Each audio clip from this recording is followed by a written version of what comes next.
The shift is gradual. The shift is a process. And those who choose to see that humanity is indeed on a path, this is when the shift can happen. We see that it is near. 2030, major shifts will occur within the consciousness of humanity, but it is ultimately a collective choice.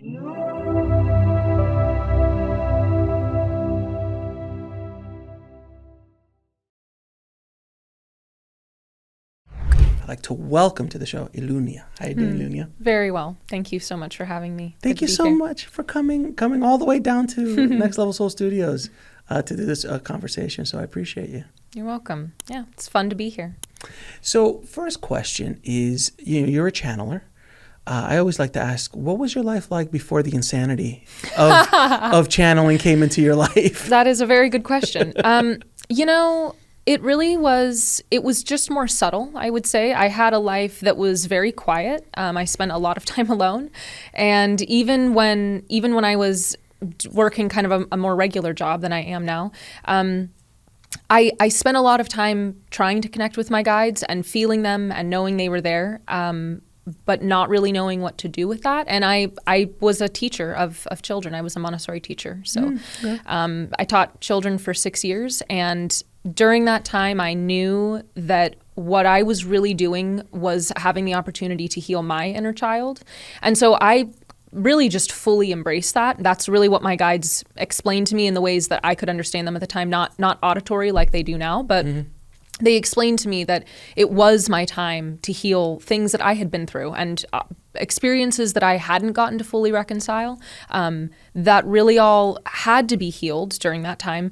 Because if it hadn't, then there are more distortions that can come out when you are a channeler. Because if my experience and my understanding has been that if there's still an unhealed part of you inside, then when you are trying to work with someone, you're going to see that, you're going to project it, because that's a human thing to do, and then you're going to see that in the other person when that's not necessarily the accurate thing to see in them. It's really you are seeing part of yourself and not actually what the other person has going on. So my life before channeling was a series of undoings, and I would say a series of slow awakenings, of softenings, so that I could become as clear as possible as I am now. And I'm still a human, so I still have distortions, and I try to work through them every single day. But that was a bit part of my life.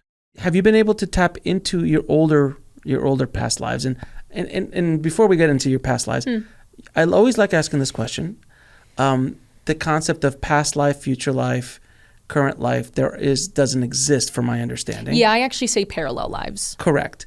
So from what I understand, it's like plates packed on, or records tapped on top of each other, and you can kind of just go in and out. Oh, I love that visual. Yeah, in and out of lives, because we think of it as a linear line. I'm not, I have to go all the way back to Rome, go all the way back to Atlantis or something along those lines, where it's like this, and that's why you can kind of jump back and forth. Can you explain to people how all of our lives is happening at the exact same time? Ooh, sure. I love this question. Yes. It might not make a lot of sense. I actually have, I've had the privilege and the gift of actually seeing this. So it might not make a lot of sense to others who have not seen it or don't quite understand, but it's a fractal. That's really the answer. So all of life, all of experience is folding in on itself constantly, and it's all turning in. And I was actually just having a conversation about this yesterday. It is so incredible to me, and my heart is just filled with, it sings with this truth. The Creator is so intelligent that it is a fractal experience as far as we know, because it's far beyond human comprehension, but it is a fractal experience constantly turning in on itself that is so intelligent that it can turn its attention and consciousness into the most microscopic awareness and be here right now having this conversation, while in actuality, this conversation has already happened, it's already done, but yet it's also going to go on forever because the universe and the Creator are fractal. So it's constantly turning in. That is the way that I see it, because that's from a quantum physics perspective, that is the truth. That is actually what's happening. In terms of a slightly easier way to maybe understand, it is like what you mentioned, or another way is if each reality is a box, then you can just move between the boxes. You can, like a cubicle. You can jump from cubicle to cubicle and see the different experiences that are happening all at the same time. And it's all you, and it's because your soul is not bound in time, and it is not bound by space, just as the creator is not. Your soul is a reflection of the creator, so it is not bound in time and space. And so it's able to have multiple experiences all at once, because it does not see from only this one microscopic perspective. It sees from as many perspectives as your soul is able to see from, which I don't know the answer to how many that is, but wouldn't it need to still have some sort of linear movement, in the sense that if Atlantis you learned a lesson, and in Rome you forgot that lesson and made the mistake again, and in Victorian times you learned a lesson, there's an evolution there. There is, and the way that I describe that, it is spherical, and that's not a real word, but it's a spiral that moves up. It's a spherical evolution. It is not a linear evolution. Okay. And the other thing that is different that we must remember is that while we are talking about our soul having multiple perspectives all at once, we also have to remember that that soul is infinite, because there are infinite universes and infinite dimensions in which that soul is perceiving all of those different things at once. So it is far beyond our ability to comprehend that. It's like a really insane Chris Nolan movie. That's great. That's your understanding. Yes, it's keep a completely insane. It's like if Interstellar meets Inception, yeah, and it folds in on itself. Yep. Then you dabble Bane on top of it. I mean, it's crazy. That is a perfect understanding. It's not easy. I always like asking that question because it's not an easy thing to understand. Yeah, no. But from my perspective of speaking to people on the other side, or people who talk to the other side, the concept of a soul, I always joke that Jesus is the hardest working man in show business, because he shows up to all these NDEs that come in. They're always in these near-death experiences, and it's either Buddha or Jesus, but Jesus always seems to show up. He's around. He's always around. And I'm like, man, this guy's just working hard. Like, he's got to run over here and run over there. And the concept is that, I mean, that's the way we think about it. Like, right. You're like, oh, but John's, but I got to deal with, oh, God, his schedule. Like, no, he's early. Like that. Like Jesus is stressed out. That's such a funny picture. Can you imagine? Like Jesus is like, oh, what's today? How many? 50, 100 souls today. Oh, God, how am I going to get to them all today? And I got prayers coming in, and the world's going to hell. I mean, I can't. Oh, God. And that's only in this timeline. That's right. That's only this dimension. This is this time. I got thousands and millions of other timelines I got to deal with. Oh, so I can imagine he's stressed out. Jesus is going to die of a heart attack. But anyway. But no, the reason that concept idea is that they can be on the other side. Your soul can be in multiple places at the same time. So from my understanding, when a medium is talking to, let's say, grandma, the grandma you knew in this life, well, that version of that soul can show up as a fractal and still talk to like that person and and have memories and all that stuff and have a session with you. But that soul's already somewhere else. Like in our head, we're like, what's grandma doing? She's just like waiting around all day. Is she chilling? Is she playing bingo? Like like what's happening during the day? That's the only way we can think about it. But if you think about it as a fractal, I love that word fractal, way that the soul is a million different places, it might be already incarnated. Right. And it's interesting that you bring that up, because part as I mentioned with mediumship abilities, part of actually that was normal for me as a child, and that's part of actually how I got into this. Before I started channeling for people, I was doing mediumship things, and part of my understanding is that I think that what's going on is that sometimes when people are tuning into, as a medium, when they're tuning into that energy, they are actually tuning into exactly what you said. It's the memory. It's the energetic residue that is left over from that person that you're able to tune into, because of course energy doesn't go anywhere. It just transforms. So if that energy has not had a chance to transform, whether that's because if it's my grandmother, maybe I'm carrying some of the energy from my grandmother because there's something that I have left undone with her, or that I didn't get a chance to say, whatever it might be, then if I go see a medium, they're going to tune into that energy that actually is really just me. It's actually my energy of my grandmother that I'm carrying, but because it's my memory, because it's actually an energetic residue from my grandmother, the medium is able to share all kinds of things of like, oh, and your grandmother used to use this handkerchief all the time, and now you have it, and blah, blah, blah. All of that stuff is still real. It's just being looked at from a temporal landscape. Well, how about, and I get that with grandma, because grandma has a handful of people who remember grandma. Yes. But when you're talking about Robin Williams, Genghis Khan, Alexander the Great, Cleopatra, these people who are throughout history known, they can't kind of just fade. That's true. As much. So Robin is a big one. Robin Williams. I mean, I've had so many interactions. I met Robin once when he was alive. What a beautiful, amazing soul. Yeah.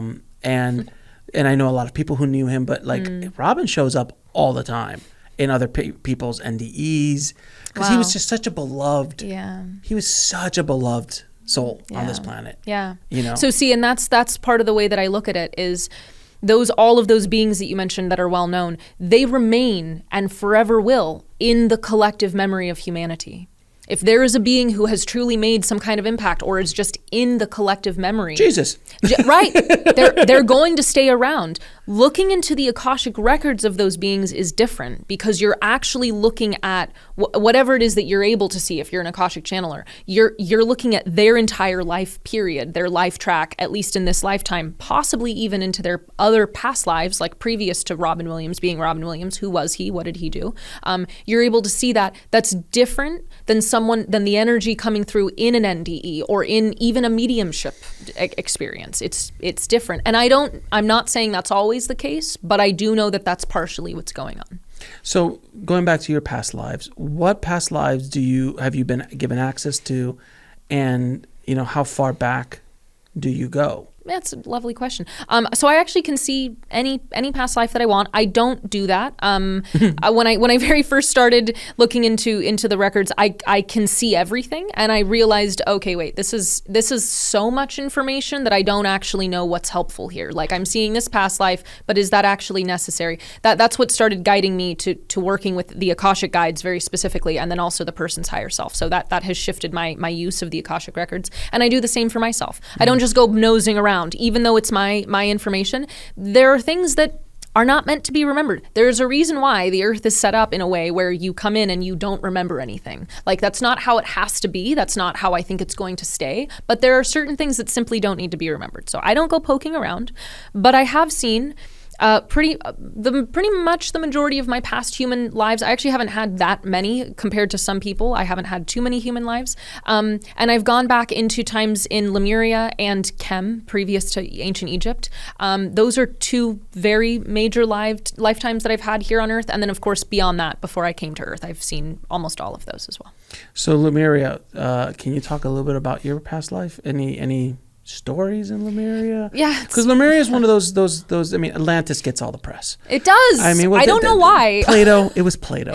It was Plato. He had great marketing. Great marketing on the Atlantis He did. thing. He built it up a lot. I mean, he built that thing up a lot. It carried along. The marketing campaign behind Atlantis is pretty. And now it carries itself. It's still going strong. That's why Titanic will continue to be talked about. There's been many other sinkings, more casualties. Yep. But the marketing, the story, and then of course Leo and Kate. But anyway, Jack and Rose. But anyway, we could go on forever, as they do. Sorry. Sorry. No, that was too good. Please don't pass that up. It was there. I couldn't help it.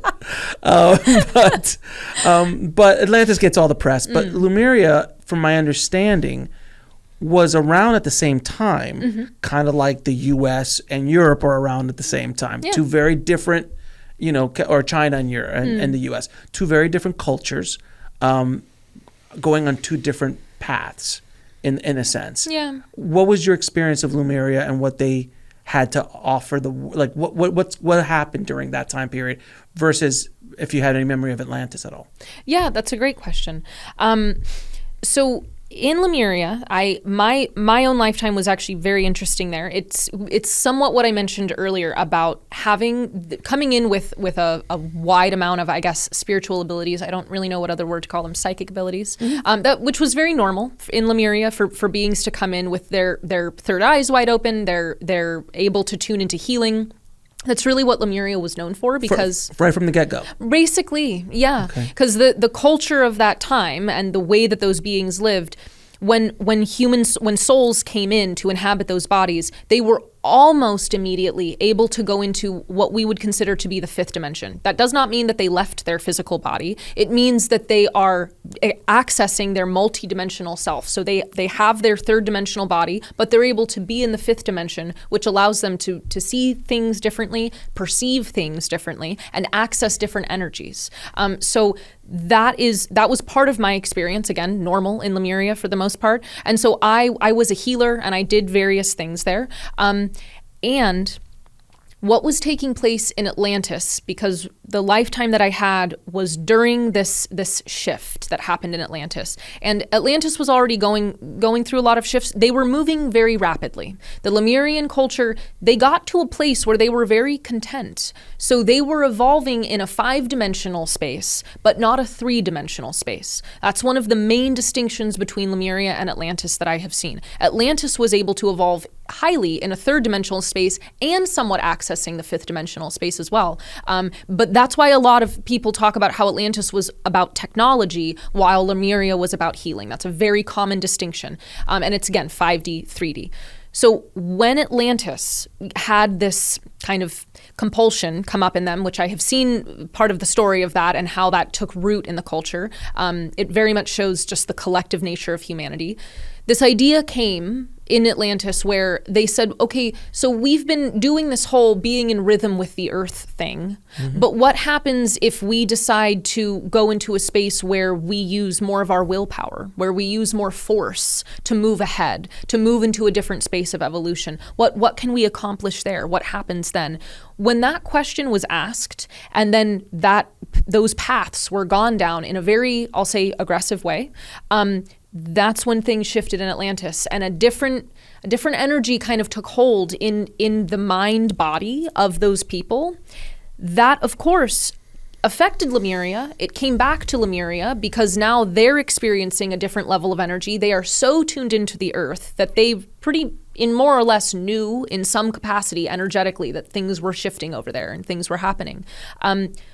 When Atlantis kind of came and I'll say tried to infiltrate Lemuria in the ways that they did. After a very long story with me trying to change things in Atlantis, there's kind of this story of like an underground kind of message trying to happen between myself and other people in Lemuria and Atlantis. That is what I was doing, is I was trying to shift things and just influence things, but from Lemuria rather than going to Atlantis itself.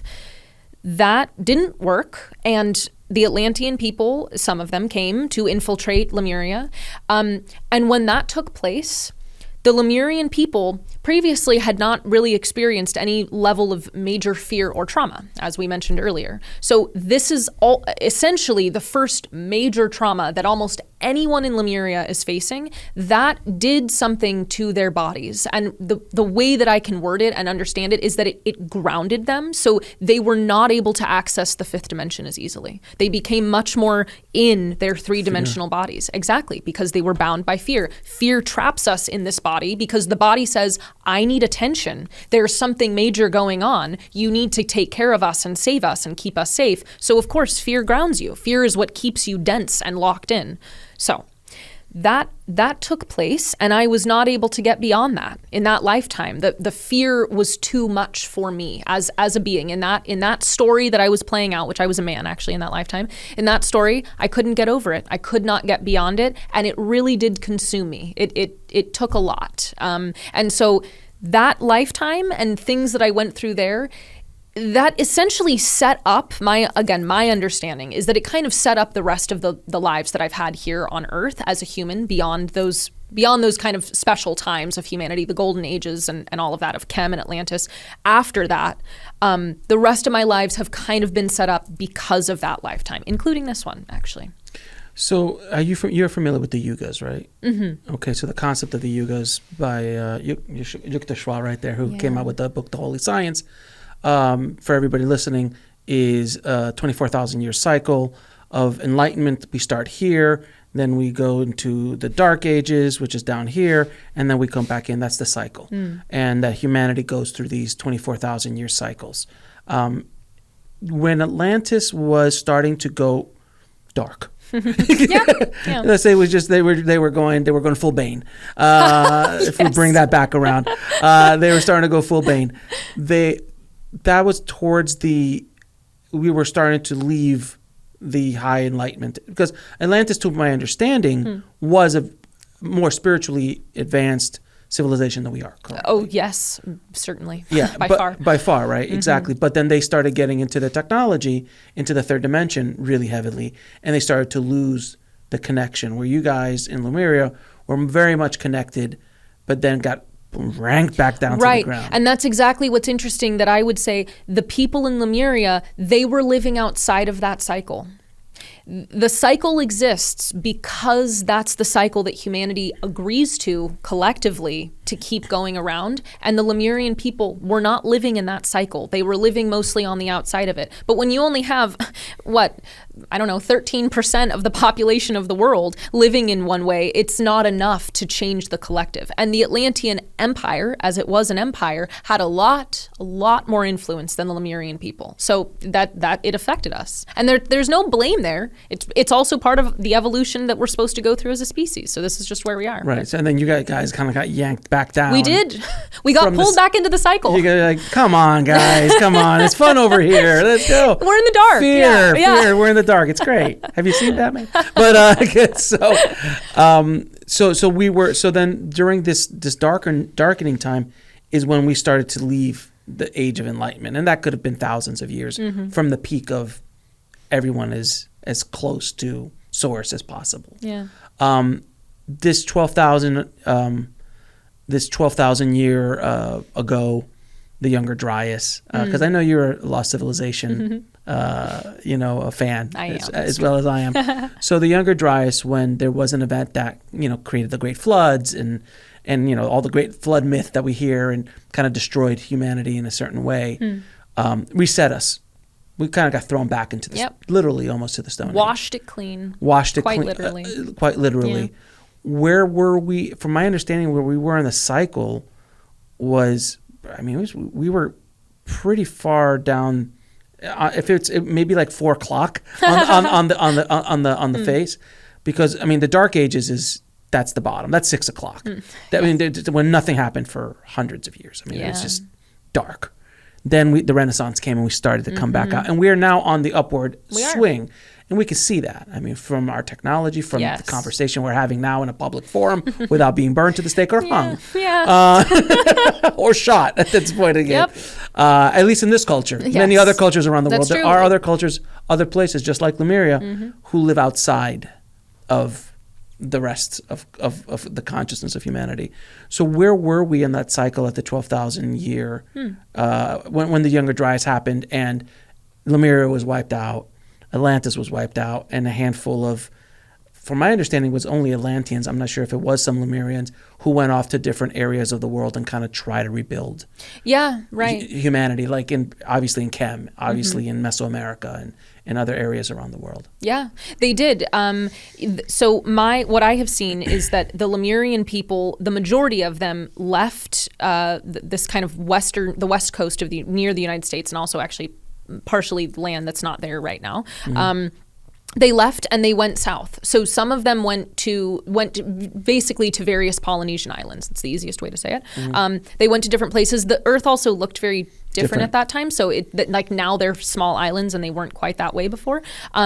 There were already indigenous people living in those areas, just like how there were indigenous people living all over the world that were not in Atlantis and also were not in Lemuria. So just like how we have, I guess, cultures in South America that are untouched, right, that don't know about other people in other places. In Australia. Exactly. Yeah. Just like that was the same thing. There were people all over the place that were not necessarily in either one of those cultures. So the Lemurian people, they joined another culture, essentially. They kind of like took over. And there are certain concepts that we can see that are parallel from Lemuria to like the cultures in the Aboriginal spaces. They're the stories that they would tell, they know that it's from the Lemurian people. They talk about that. The Lemurians accessing more of the 5-dimensional consciousness and kind of interacting in that space, that is really likened to the dream space. That is a huge concept in the Aboriginal culture, is that dreaming is actually where life happens. That's like more important than waking life because of the things that you're able to access. So that can easily be seen, the influence there. And then with Atlantis, of course, it's really everywhere. You can see a lot of it everywhere. But the beings, what I am curious about exploring more, because I've only gotten a hint of this, there are beings from Atlantis that even though that whole shift happened, and even though there was, we'll say darkness again, just for ease,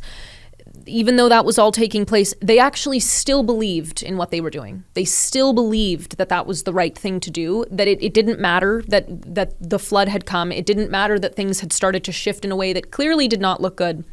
They still held by what they believed to be the right thing. And some of those have also started cultures. There are cultures that exist now, like the Roman Empire. From what I understand, and I really have not been able to look into it, so it's a very small understanding, but that is really an offshoot of Atlantean beings who are not really concerned about holding things in a way that is balanced, that is similar to what we would consider to be spiritual beliefs. Well, I mean, the Roman Empire came a long time after. It did, and the ancestry of that, the way that started, of what it means to build an empire. That's an Atlantean idea. Trait, exactly, or idea. And then other beings, like you mentioned, from Atlantis, they went to Egypt. And again, there were other people already living there, just like there were around the world. And they did something similar to Lemuria, where they brought the information and the beliefs or the teachings that they felt would be helpful to that space. And that's what they started. They basically tried to start a new culture and teach new things. And Kem was quite successful in the way that they did that. Is that Thoth?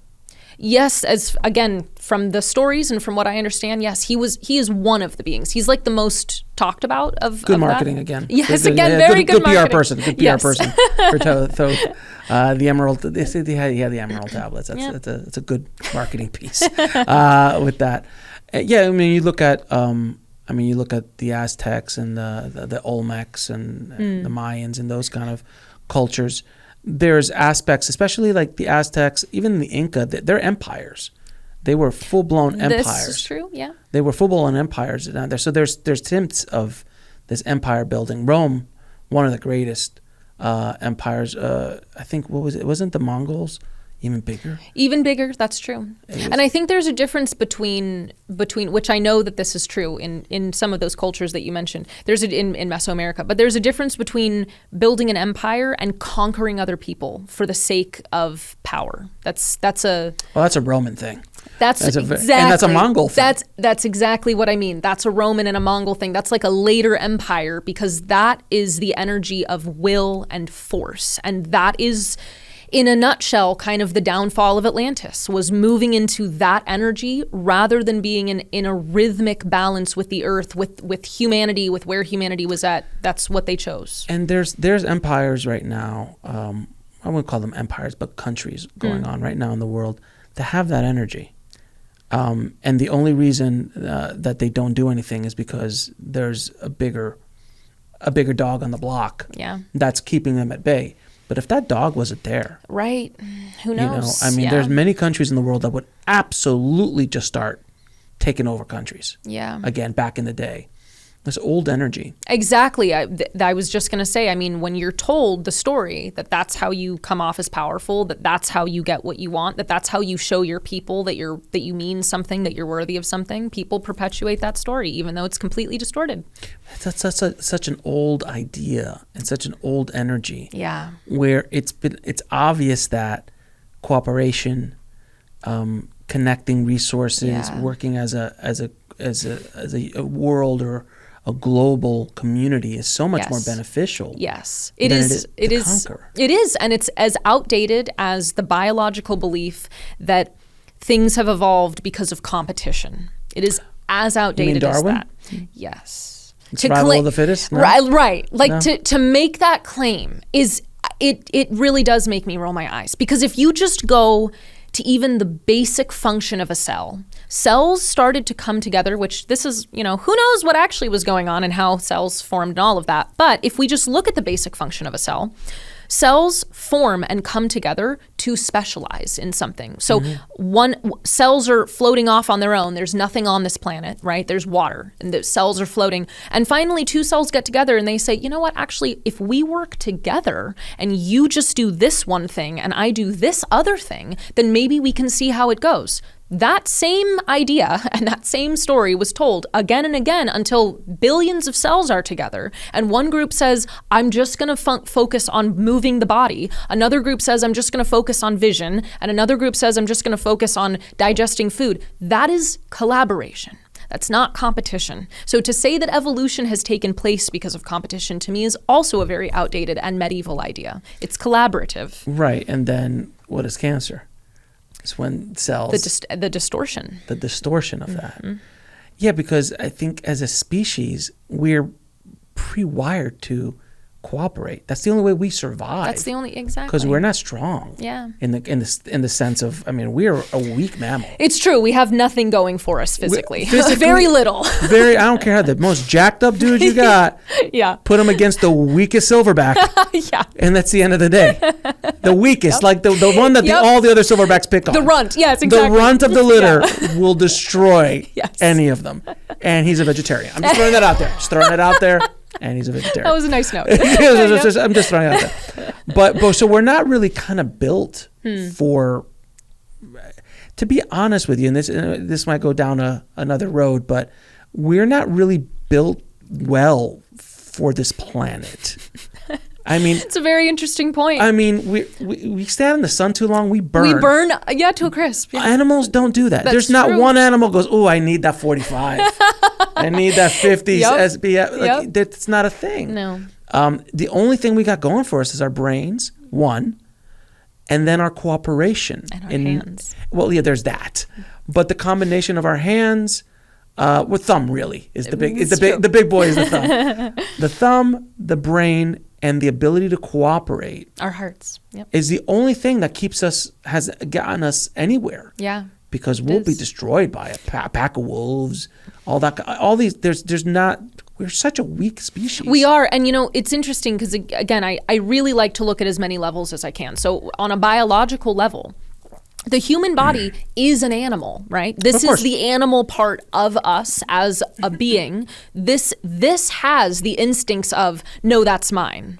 This has the instincts of, no, I need that. And the taking. So it is only through our heart, accessing a part that's higher than our lower self, that we're able to say, okay, actually, there's enough here. We can share. I'll actually give you a little bit. I don't need all of that. So there's a lot of apples on that tree. There's a lot of apples. I don't need the whole tree to myself. And I think that that's part of our evolution as a species. The lower base part of ourselves are what is being called on and what is being poked at repeatedly, that is making people act in a way that is animalistic, that is still based in competition, that is still based out of fear. People who are, I would say, trapped in the ideas of religion, where they're only allowed to believe in one thing and they're only allowed to believe in one person and one story and one narrative. That's being bound in fear. That's a base instinct. That's from the body. And the same is true with competition. If that's where you're operating from, you have not risen to a higher place where you are able to collaborate. Use your hands to give rather than take.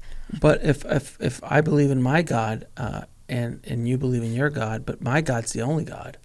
That's ego. Yes. And fear. And if we are the chosen people, it's the way I sleep at night. That's the way. I can't sleep at night if I'm not the chosen person. Yeah. That's the story I was told by that old dude in the corner. Yeah.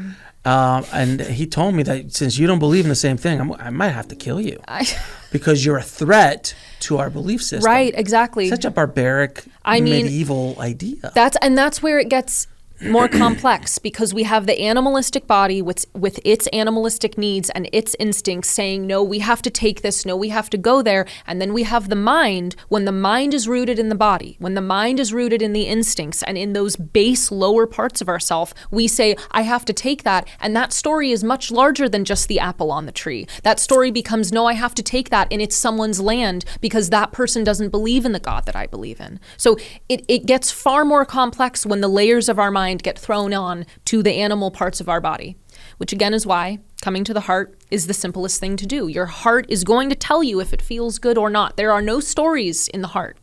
There's only truth. That's what lies in there.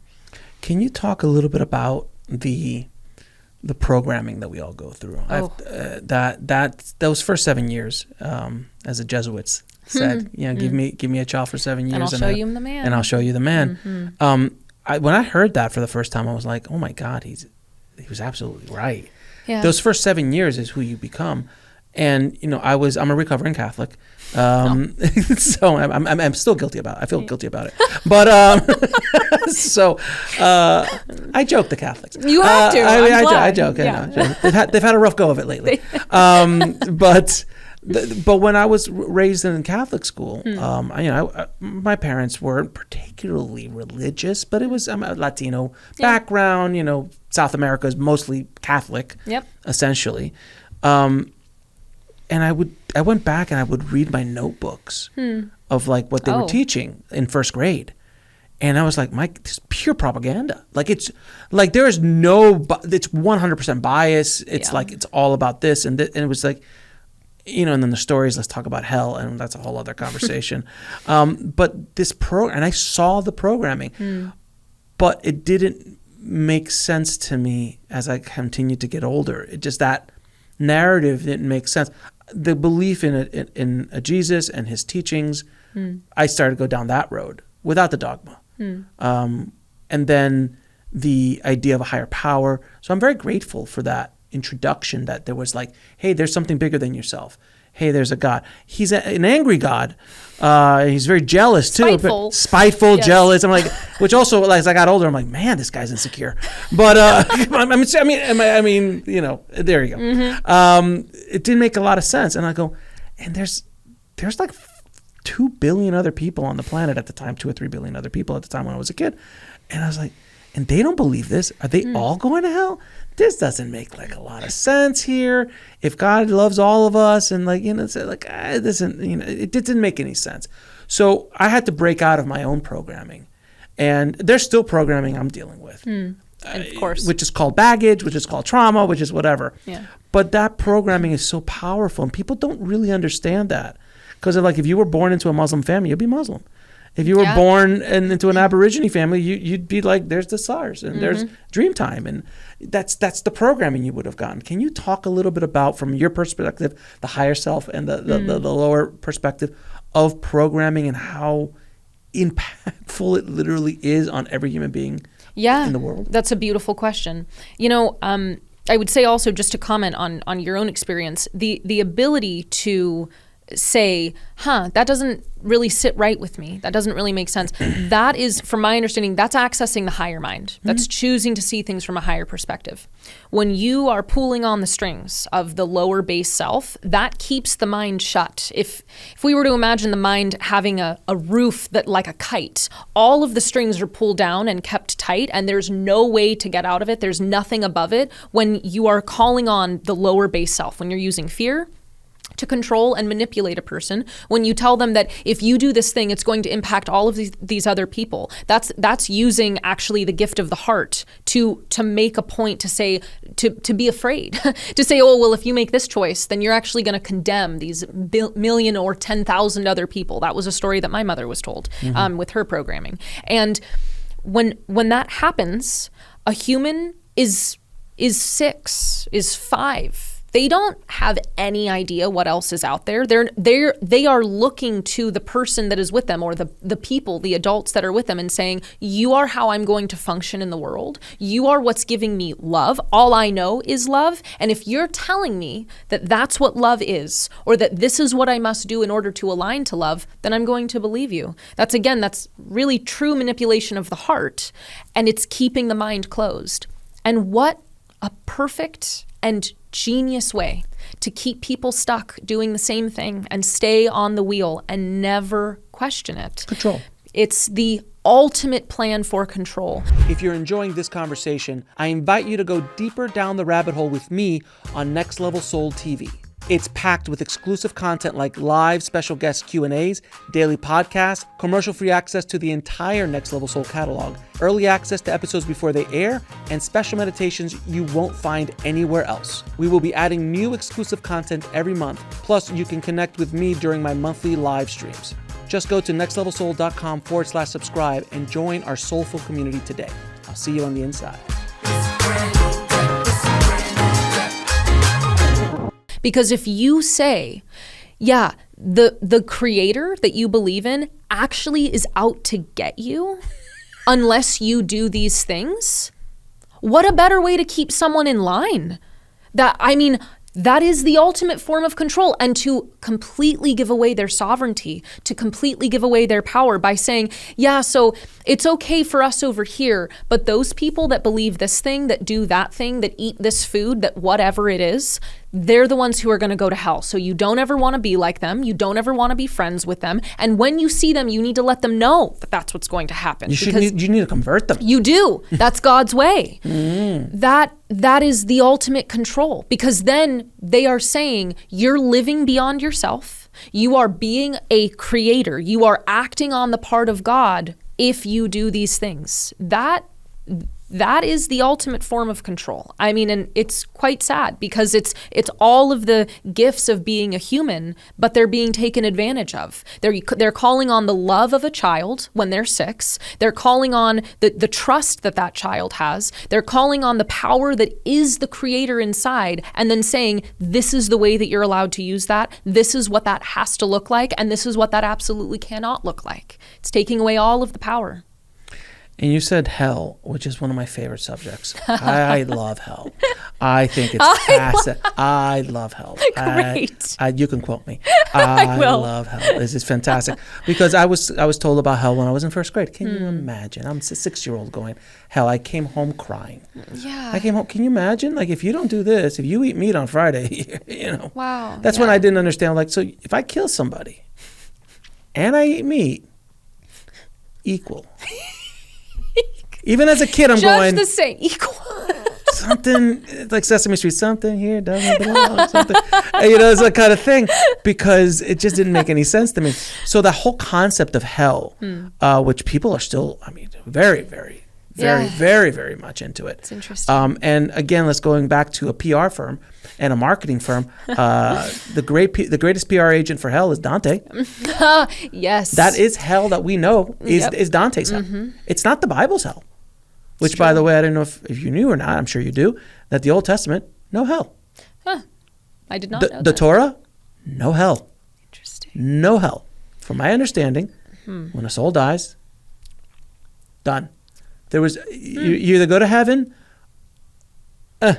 or yada, yada, yada, kind of thing. And hell was brought into the New Testament from again, and please quote me if I'm wrong, that Jesus... It was taken from a story of Jesus.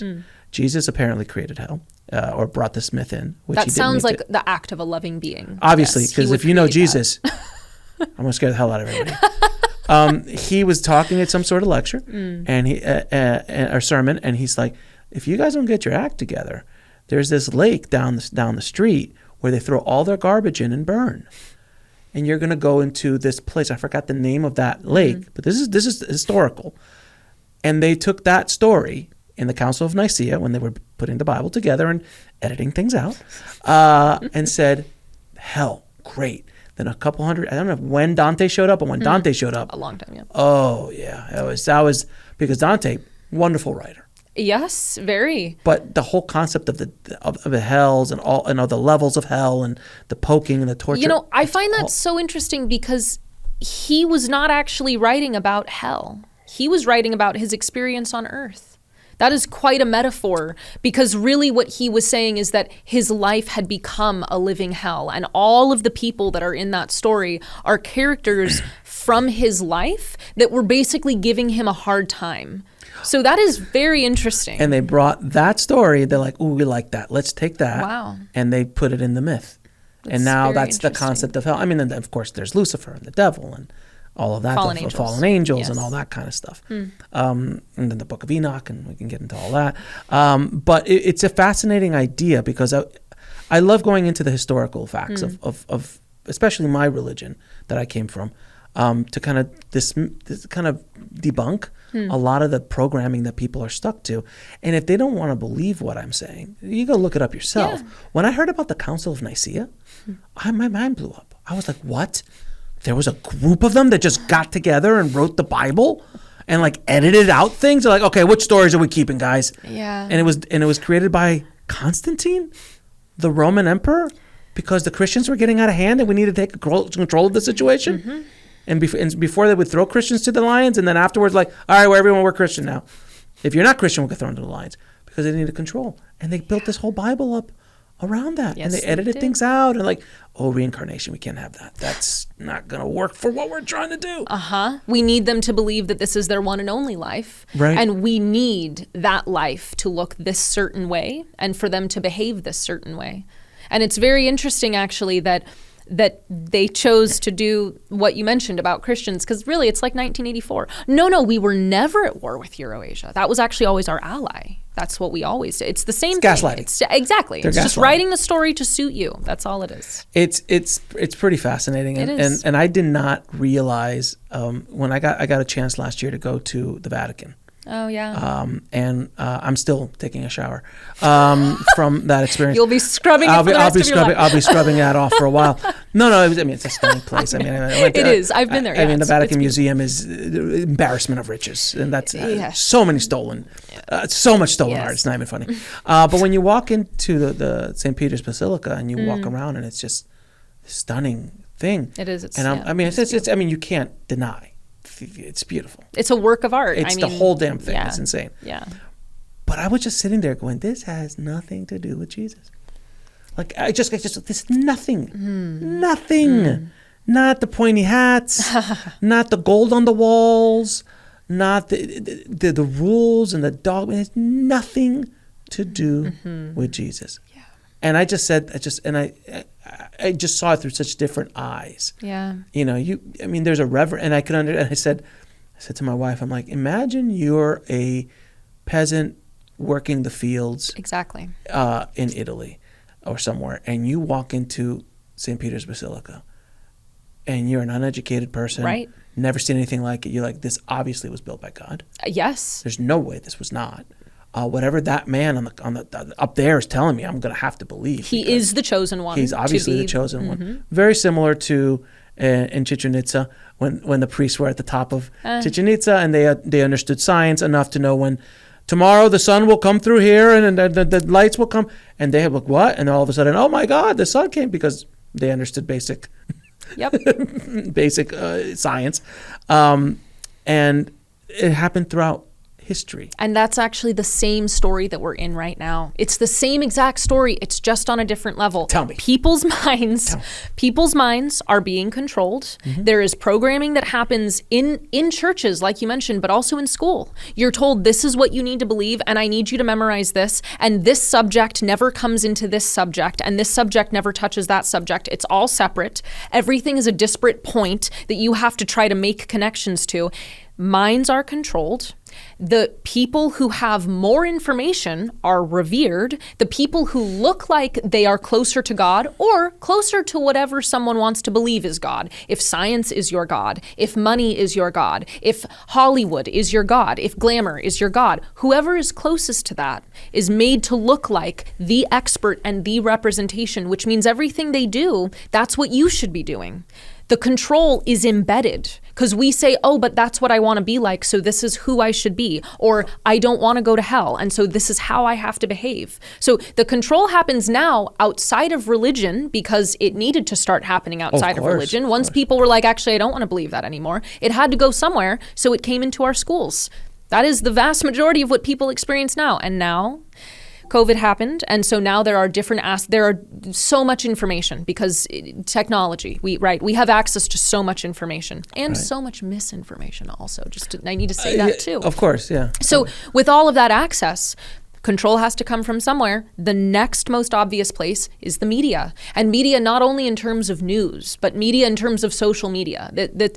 That whole world of distraction, of this is what you want and this is what you want to look like. Keep buying this. All of that, it's all forms of control. They're just different levels of control. And as humanity becomes more complex, because despite whoever or whatever may not want to see us evolve, we are evolving. Humanity is evolving. And that means that the control needs to become more complex. The distractions need to become even more dramatic. The things that pull your attention away, they have to look a certain way now. Otherwise, people are going to be like, nah, it's probably AI. Which is good that people are saying that. But it's far more complex than it has ever been. It's still the same story. And I want people to get out of that story, to get off of that same wheel. Don't go around it anymore. Don't live in the medieval times. I mean, the story of, you have to go to a 4-year school to get a good job, that worked in the 50s. Yep. Yeah, totally. That absolutely worked in the 50s and the 60s. You could not get a paying job. Yep. But today, I mean, Google's bringing kids out of high school. They don't want you to go to college. Yeah. They want to train you themselves. Mm-hmm. They want to indoctrinate you younger. Obviously. That's another way. That's another way. Yeah, of course, obviously. And control you, and of course. Yes. But generally speaking, and look, again, I always say this, I'm like, if you're a doctor, don't take an online course. An engineer, don't take a Udemy course to build a bridge. I really rather you not. So thank you. So there are certain careers that do need that, but the vast majority of careers, like I went to film school. That's criminal. It's criminal. Wow, interesting. It's a criminal act. And I'm saying this now. It's a criminal act to charge a student to go to film school $120,000. Wow. Because you will never make that money back. It'll take you forever. Wow. It was difficult 20 years ago. When I started was 30 years ago. It was hard. Now today, impossible. Well, when the whole thing is coming down, you could see what's happening. Those AI's taking a lot, and production's pulling back, and all that kind of stuff. So it's criminal. So an art degree. I mean, a philosophy degree. A teaching degree. That's what I have. I have a master's in Montessori education, and that money, yeah, right. How long of my life would it take for me to actually pay back that master's degree, and on top of that, a training in Montessori education? It's not just a master's. And you had loans or not? Of course, I had to. Right? Yeah, I still do. Yeah, right. You still have loans. Who knows how long I'll have them? Exactly. I was lucky enough. My education cost $18,000. Oh wow! And back then, so I've been able to, thank God, pay that off a while ago. Fortunate. But that same degree is like $100,000 now. Yeah. Criminal. Another form of control. Well, let's not even get down with student loans. Please don't even get me started. I mean, you can't get rid of it ever in life. I mean, what is that? It's a whole other conversation. It is. So we've gone down many roads in this conversation so far. Many roads. Let's get back to your channeling.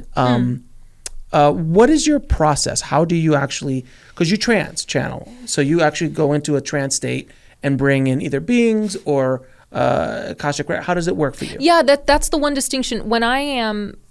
So I can kind of choose more or less depending on who's coming through. Sometimes beings say no, I'm going to be the one speaking, and so I can still choose to say no, but that's kind of how that works. When I'm doing an Akashic reading, I am still there. It is not a trance channel. There are times when some people's higher self, they will want to speak through me in a specific way. And that's actually kind of new. So I'm still learning what that is really about. It comes off as more like an oracular transmission when that is taking place. But when I'm accessing the Akashic records, I'm still here, more or less. My consciousness is really far away, but it's still me. And then when I'm channeling my other beings that want to come through, then I'm not here. It's them. Gotcha. And how does it feel for you? Are you there? Because I know some channels are like, I don't remember anything. Other ones, I remember everything. Yeah. Are you like next door? Are you like somewhere else? Are you in the back seat? Like, how does it work for you? I love that. That's a great question. I am next door, more or less, but also kind of in the background. It also kind of depends on who's speaking to me. That there are so many. My whole life I have called myself a radio because if I just adjust to a certain place, then I will hear different beings. So my Pleiadian priestess sisters and my higher self, they both talk to me generally in this location.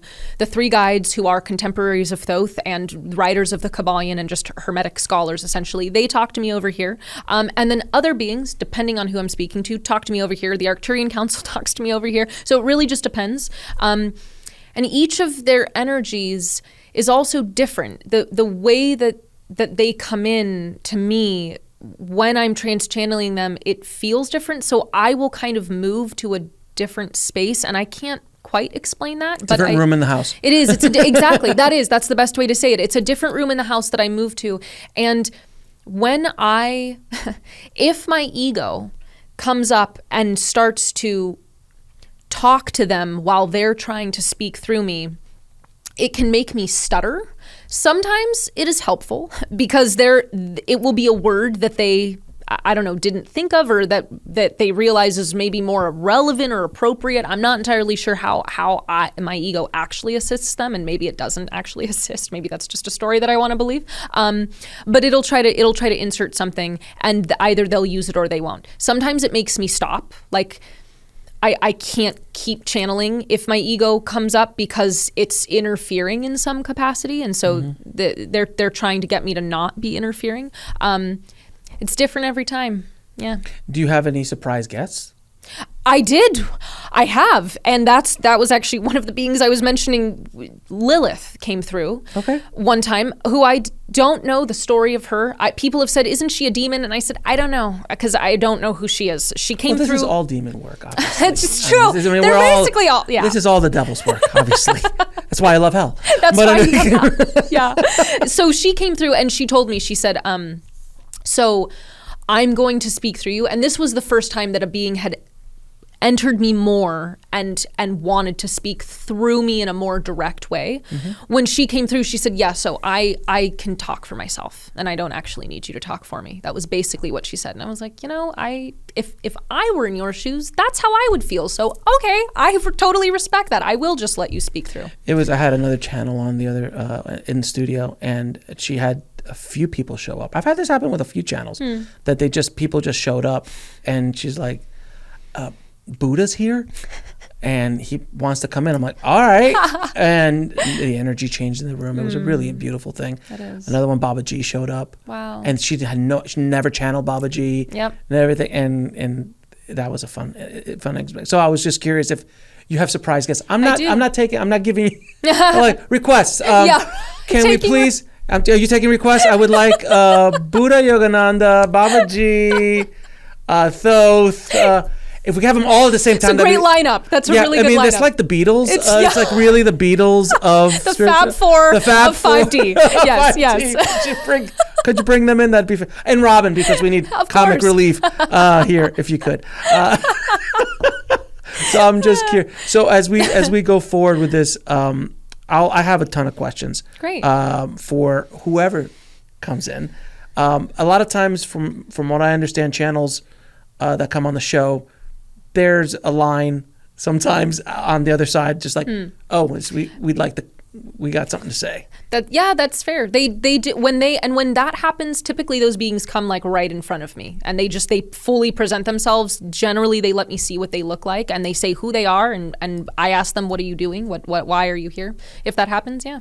And do you so if we're going to have multiple beings coming through, like different, like, let's say one group comes in, then another group comes in, and maybe someone else comes in. Will you kind of like, will they say, okay, thank you, and this person wants to come in, or should I go, thank you so much? Who else is there? Like, how should I present this? That's a good question. I will say that, I as a consciousness have tried to get in the habit of like saying who is speaking, because that hasn't happened. They don't really. So if you would like to know, then it's probably good to ask, because it's probably going to slip. And will they my leave mind. on their own, or somebody else will want to come in during a session? So it depends on the questions, actually. The questions kind of determine who is going to answer. They'll all open up to everyone, and they'll say who is going to answer that question. Or I guess I'll feel who's going to answer that question. And then if you want to ask, I can try to remember to tell you, but I might not. So if you want to ask. All right. Sounds good. And how do you go in? What's your process? I kind of just set the space and relax my body and zoom out my consciousness, and then I'll tell you when I'm ready. Okay. Great. Who is speaking right now? It is still me. It depends on the question. Got it. How do you see humanity's current consciousness path? The 3 guides will come through. We see it as a constant unfoldment, an evolution of where humanity has been and where humanity can go.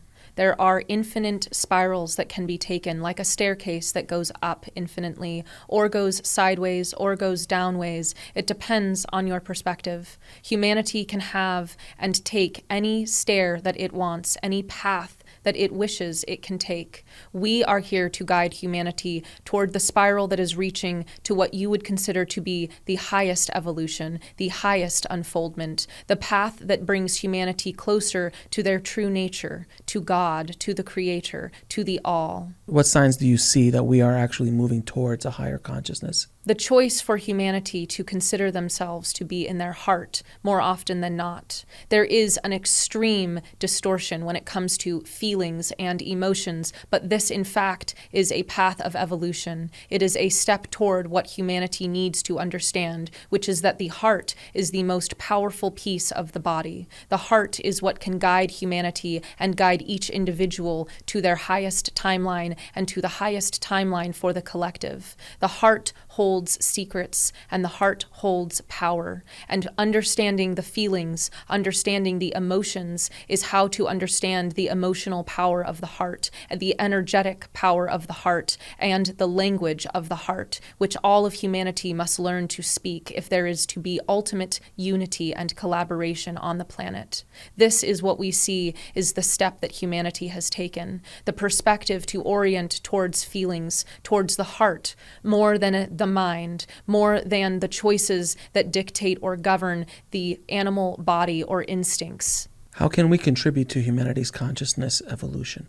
By learning to speak the language of your own heart, by learning to understand what lies in your heart and what is controlling you, making you, in certain ways, act or behave or make certain choices.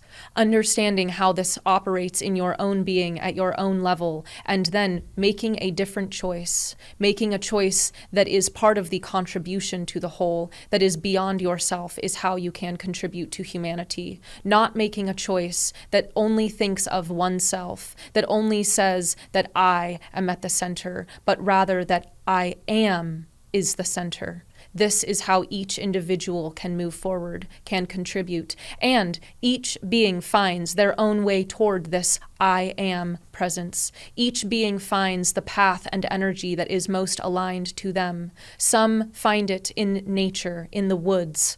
They feel the presence of I am. They are beyond their human story when they are with the trees or when they are swimming in the ocean. Others find it in acts of service, by volunteering, by working with groups or individuals. They become larger than themselves. Their story does not become the most important thing. But there are other aspects of human life that force humans to look only at their own story, to be very self-centered or self-focused on the story of the ego rather than on the power or feelings of the heart. What challenges do you foresee on this path of human consciousness evolution? The unwillingness to move beyond the self-centered story. The choice to only act on that which is animalistic or deeply buried in the wounds of humanity. Each being, each human carries the wounds of the collective. Each being carries the potential to cause harm, to be enraged, to care without thinking, to think of others in a way that is violent or to act aggressively toward. This is in the potential for each human, and this is where humanity is evolving out of. But those who choose to grasp onto these aspects of humanity, those who are consumed by these parts of their ego, they are unwilling or unable to see beyond that, and it is a matter of fear. If humanity chooses fear because they are afraid, then they will not be able to move beyond this. And it is a very tricky and complex situation. It is fear coming up against fear. Humanity tries to use fear against fear.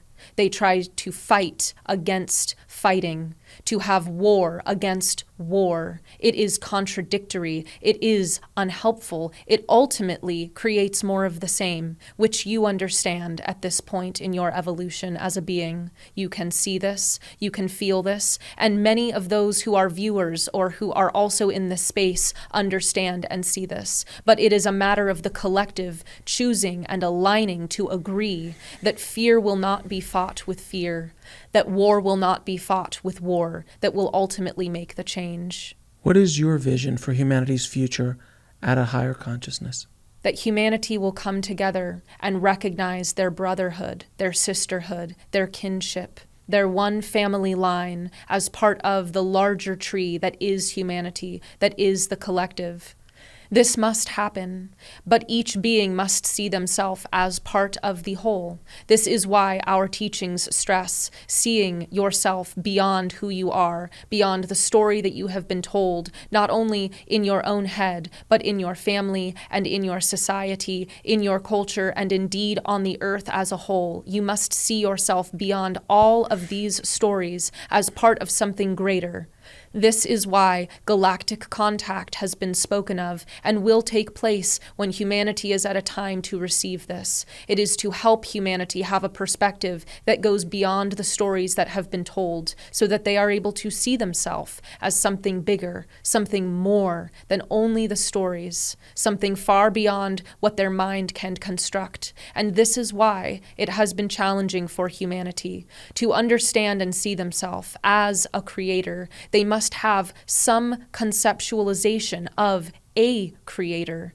There are those who are still out of touch with this energy and who do not recognize it quite yet. They are coming around, but it is slow. Others who do understand this energy and understand that there is something beyond themselves, they try to understand it from their perspective. They humanize the creator, and they cannot see how it is bigger than themselves. But contact with beings that are far beyond any stories they have been told will help humanity to see themselves beyond what they have been told. Why is there increased global turmoil and division at this moment in time?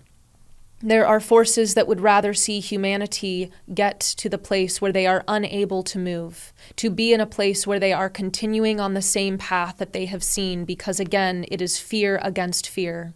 The forces hold fear, they carry fear, they operate from this place of fear. And what is spoken of little is that they too are evolving. They are, as many have compared them, like a virus on the planet. Viruses help organisms to evolve, and viruses also evolve. The hope, the plan, is that these beings, this virus that is collectively over the planet, will choose to evolve into something beyond a virus, beyond what it has been. When humanity is able to see themselves beyond what they have been, then this virus also has the opportunity to do so. At this time, the virus is mutating, it is changing to be even more destructive, even more chaotic, because that is the nature of viruses, and it is a reflection of what occurs in the universe as what happens in the body. This is what is taking place on this planet, and it will continue until the greater force that houses the virus, humanity as a collective, chooses something different, chooses to say, I am greater than this virus. I am greater than the story this virus has made me believe. When this takes place, there is a unification that occurs. That is when humanity will move beyond where they have been, where division can no longer create division, where separation can no longer create separation, because it is no longer a sickness in humanity. It is something that is looked at and let go of easily. Who or what are those forces that you're speaking of? Energies that have taken root on this planet when humanity was at a weak point in its time. As spoken of, the cycle of darkness that humanity entered into, there was a point of weakness. And just as when the body gets weak, viruses enter, so too did this energy enter into the plane, the sphere of humanity, and infect it with its same mindset. Because this energy, which are encapsulated in various beings, is also trying to understand itself. It is trying to feed the infinite whole that is its heart. It is trying to understand how it can come to a place where it feels full without taking. That is why this same mindset, this same virus has infected humanity in the same way, taking and never feeling full. How can we maintain spiritual balance during these difficult times? The heart. We will speak of the heart again. The heart is what will guide you. And there are many who ask, what about when my heart feels pain? What is this guidance? This guidance is to sit with this pain, to sit with whatever arises or is present in your heart so that it can evolve. Every aspect of life, every moment is an experience of evolution. Every feeling or emotion that arises in the heart, when it is not taken from the mind or taken from a situation that has been put onto another, such as in a traumatic experience, when an emotion arises simply and naturally on its own, it is the next step for that being to feel in order for it to evolve. When an emotion arises and it is felt fully, it is followed through to its end. The emotion reaches the very top. It is, as all things in the universe, a fractal. The emotion reaches its very peak, and then it transforms. It becomes something new, like looking at a different part of a fractal or zooming in on a different aspect of a fractal. It emerges as something different. This is how humanity can continue to stay aligned to the principles that uplift and that serve, by choosing to stay in the heart, to allow the things that are in the heart, the experiences, to evolve, and therefore to evolve them. They will move beyond. The stories of the mind can only be tamed and changed when the heart is in alignment with love. If a being does not hold love in their heart for themselves, for others, for the earth, then the stories in the mind reflect this. And the stories in the mind are what keep the majority of humanity trapped in the same exact wheel and in the same stories going around again. What lessons can we learn from the current global unrest?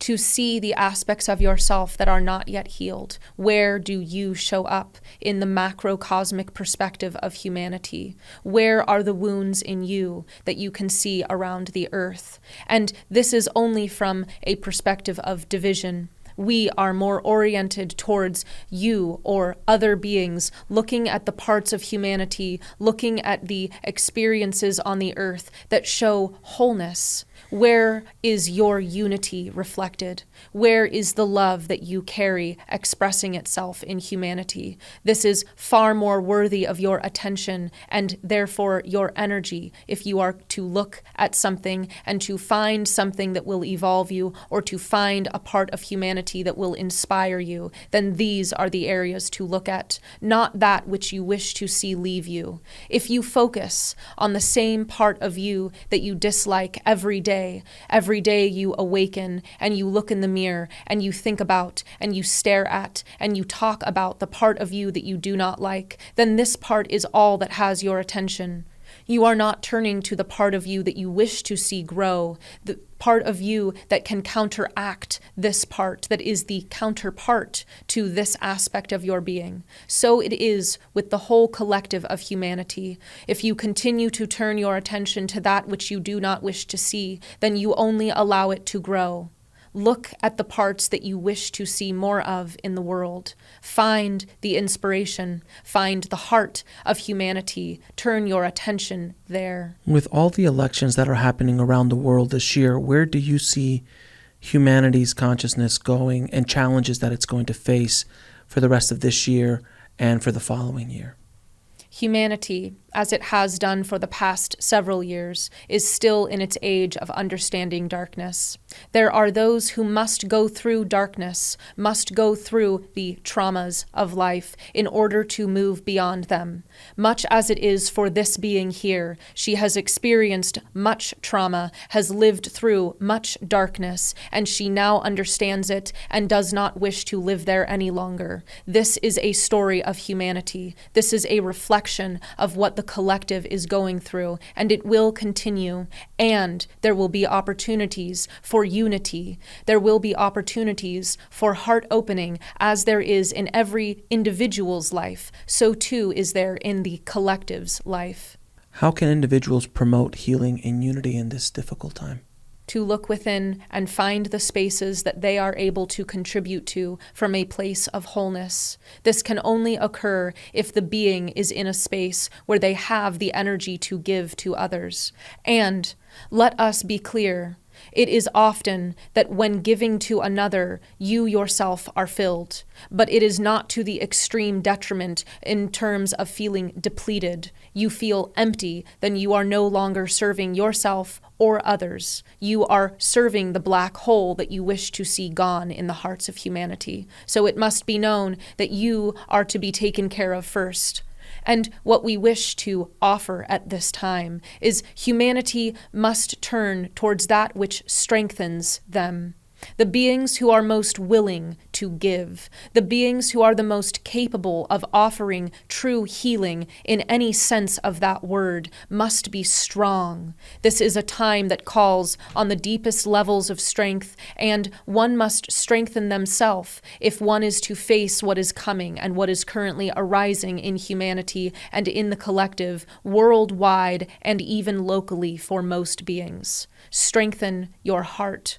Strengthen your being so that you are not thin glass, but rather a reinforced, fortified crystal. This is how you can serve. With that said, in regards to our current difficulties, what connections have you found between Atlantis, Lemuria, and today's society, and today's human consciousness?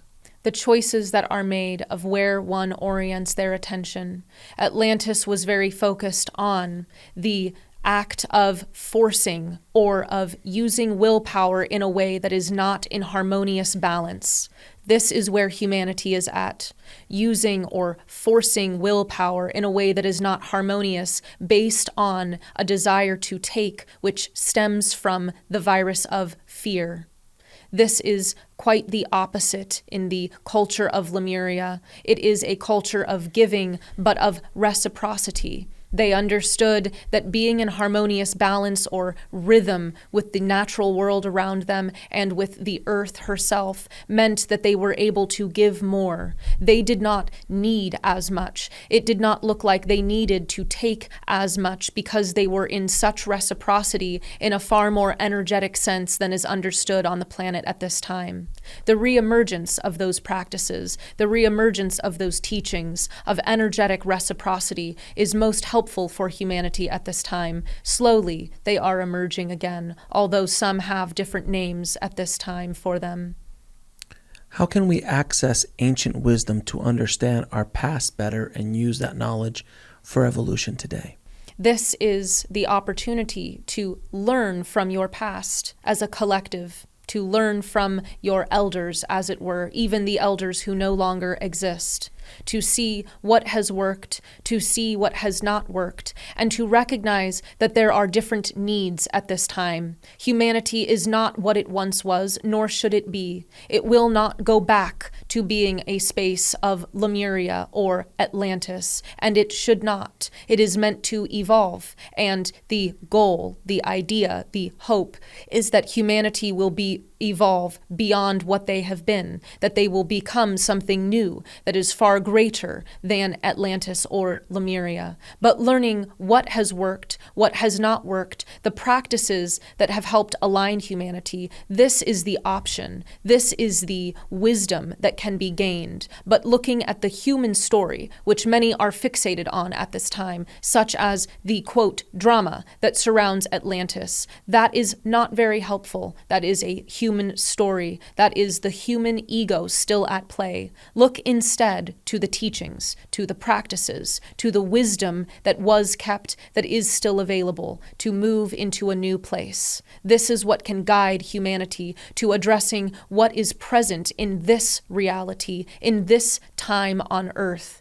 There are certain things that will not work. For example, there are aspects that simply will be too difficult or inefficient for where humanity is currently at. But taking pieces and seeing where they can go, this is the idea of ancient wisdom coming back online. What are some of Thoth's teachings from Atlantis that we should be using more in today's world? We will speak of one which regards the natural resources. There is an understanding that all around you is conscious. Everything around you contains consciousness, and we speak of consciousness from the Creator, not consciousness from an awareness aspect, although it is also aware, simply misunderstood by most of humanity. Using your consciousness to join with the consciousness of another thing around you means that you are in harmony. You are in complete unity with the Creator as it is before you in this very moment. It is much easier for humans at this time to connect their consciousness with that which they see themselves in more. So, a human is the easiest to connect consciousness with for most people. Others find it easier to connect their consciousness with animals. Others find it easier to connect their consciousness with plants, and others connect their consciousness to minerals or the crystal kingdom.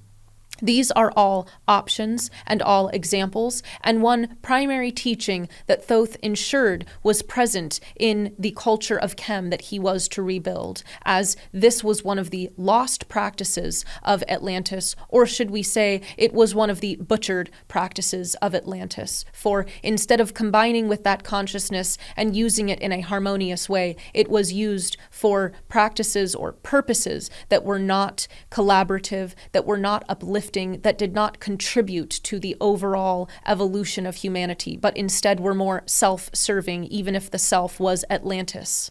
So, this is one teaching that involves only the natural resources around you. Another teaching, and one that must be spoken of, is the teaching of the human being and the multi-dimensional aspect of self.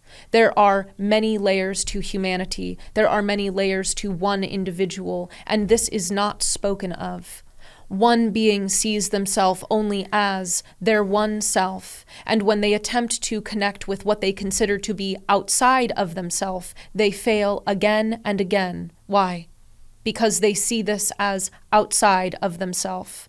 We are not outside of you. We are not outside or beyond or in a higher place.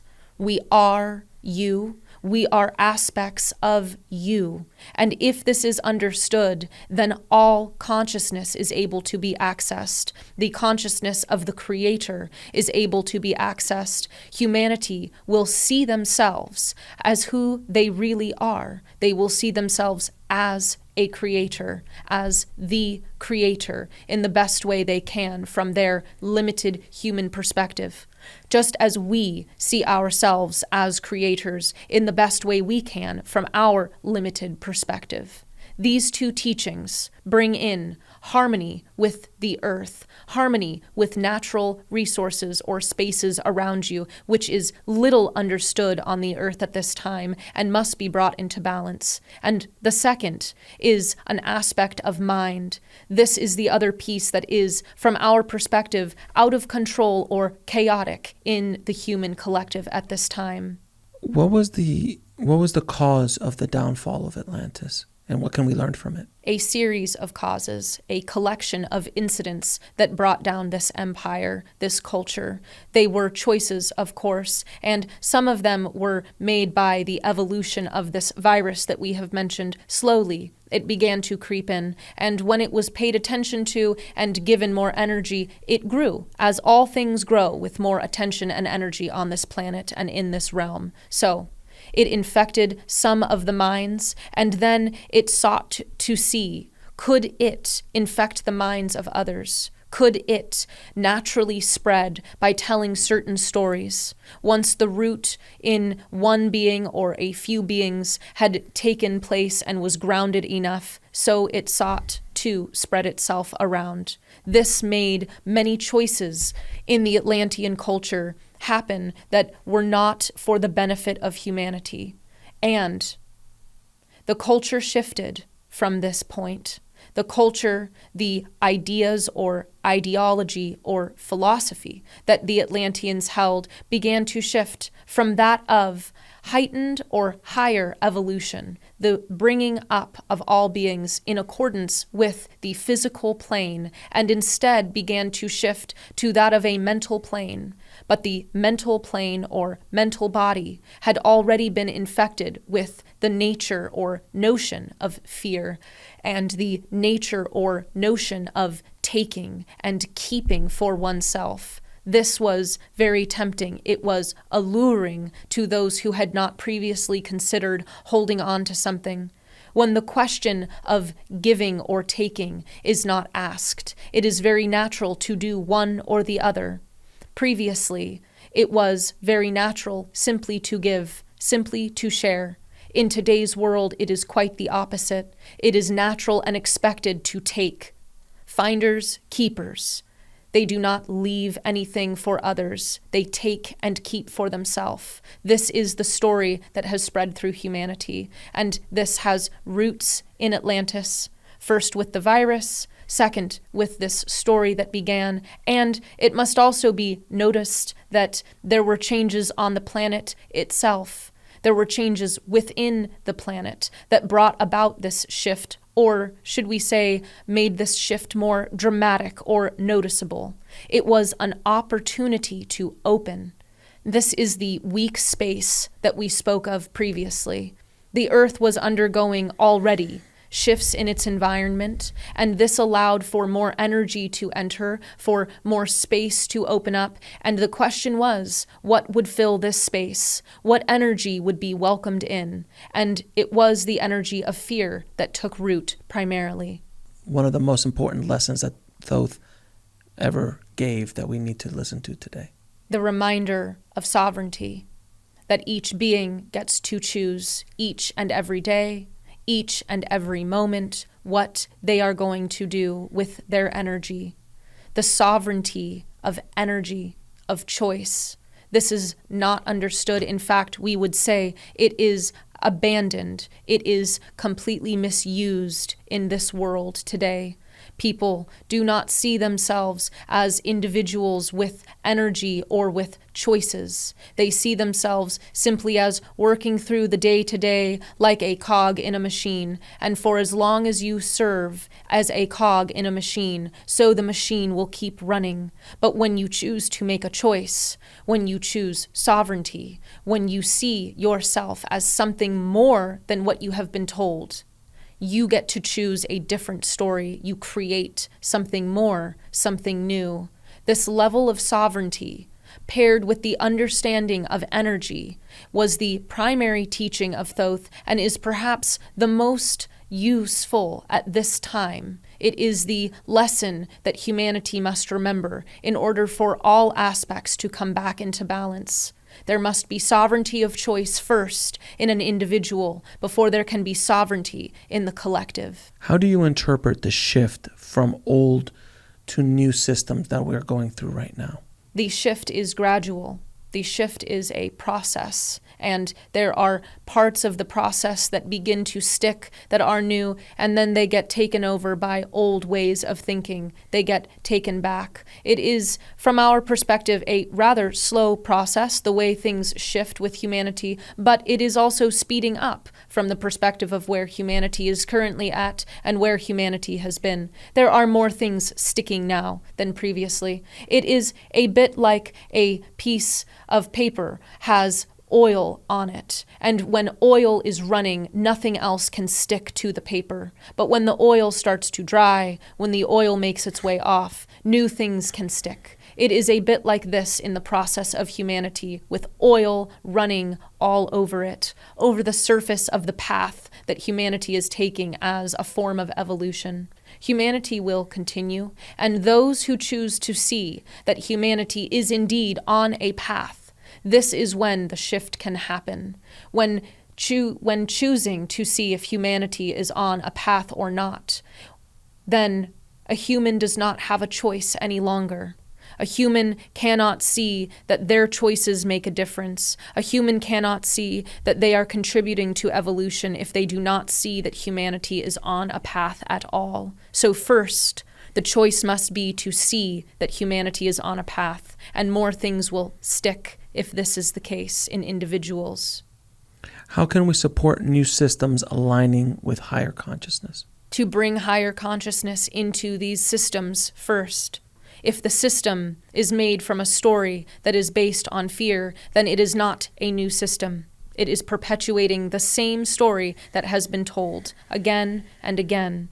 And it means not that you are not addressing the same problems or issues that are arising. It means you are using a new mind, a higher perspective to address these problems. As mentioned, bringing in ancient wisdom to bring in light to ancient problems.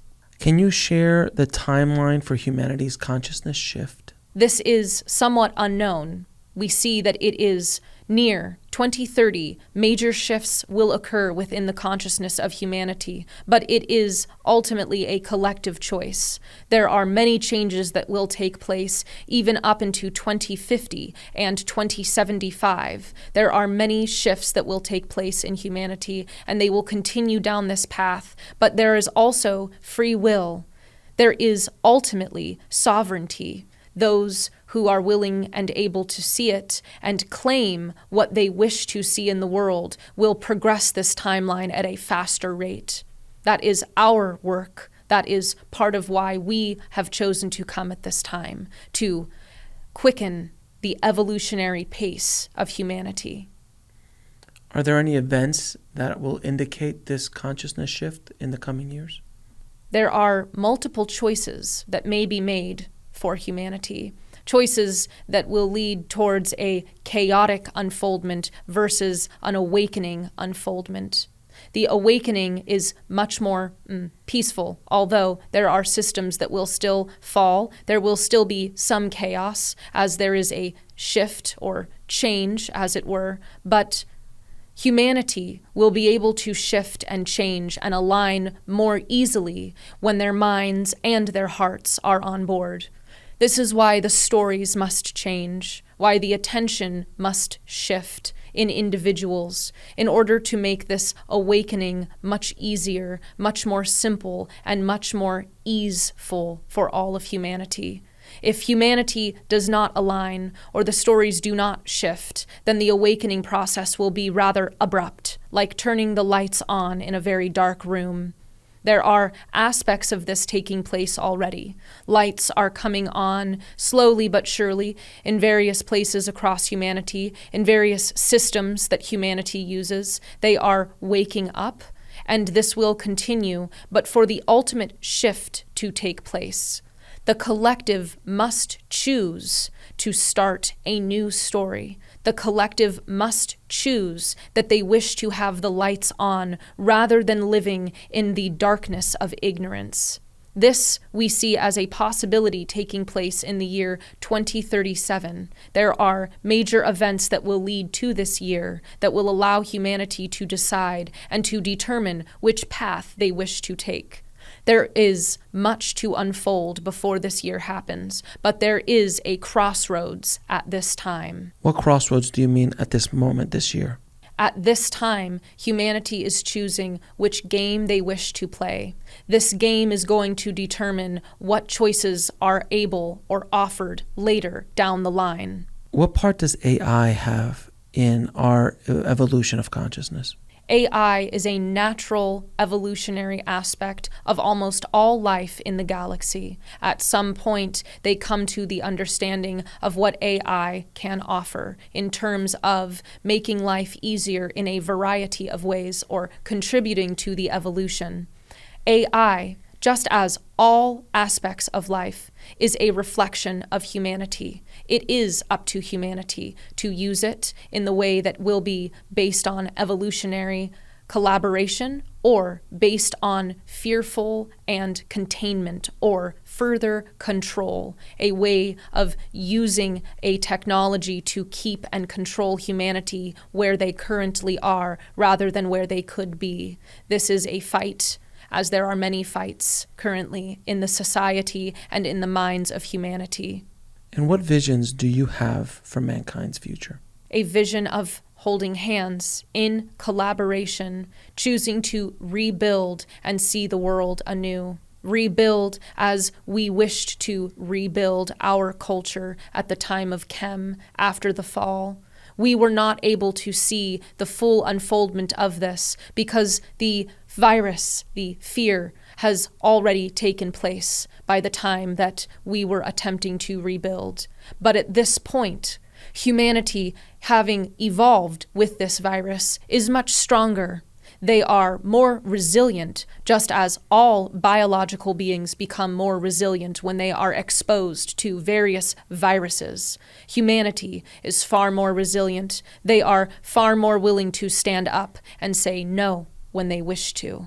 That is greater than we can say we were, and we wish to see humanity stand up and say yes to each other, to the building of what is new, to the vision of what is possible, rather than getting stuck or trapped in the stories of the mind or the stories that are fed to the collective to keep them operating in the same mind that made them in the first place.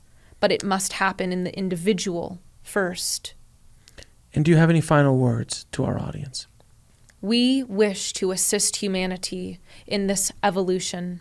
We wish to help humanity open to what is possible to them. We offer and ask you what is possible for you in this moment. What have you not considered or not imagined that you can begin to imagine now, without the story telling you that it is not possible? What do you wish to see in humanity? Bring this vision into your imagination and think of it every day. Allow it to be what guides you. Allow it to be why you make your choices when you wake up. That is how you will begin to build a new world. To see the world new means that you have a new vision that is guiding you. Thank you so much. Is there anybody else that would like to come forward before we finish our session? We wish to remind humanity that in the year 2027, galactic contact will begin to take place more openly. We are coming through only to remind you that it is far easier and will be a much smoother process if you choose to align to cosmic energies at this time. They are readily and easily available on the planet. There are many beings throughout the galaxy that are bringing in their own energy, and some of you have connected to this energy, whether in your heart or in a feeling or in a channeling experience. You have been able to feel the cosmic energies and the shifts that are taking place. We welcome you to align yourself to these energies, as it will help acclimate your body to the changes that will occur in 2027. Thank you so much for that. She's back. How are you feeling? Good. Yeah, is it weakening or energetic for you? I feel really out of it when I come back. Just grounding back. I feel kind of out of it. And my head is like a little fuzzy. A little lightheaded? Yeah. But usually it's not draining unless I've spent too much time, it's specifically actually in the Akashic records. If I spend too much time there, then I do feel drained. It's very hard actually for the rest of the day if I do that. But you're good now. Yes, yeah. You're Still good. coming back, but yes, I am good. Would you like to drink some water? Actually, yes. Yes, that's drink a some good idea. water. From my understanding with channels, water is a big help. It takes a lot. I feel like I actually can't get enough these days. Yeah, that's a good thing. That's a good thing. That was wonderful. That was a beautiful session. Do you remember much of it?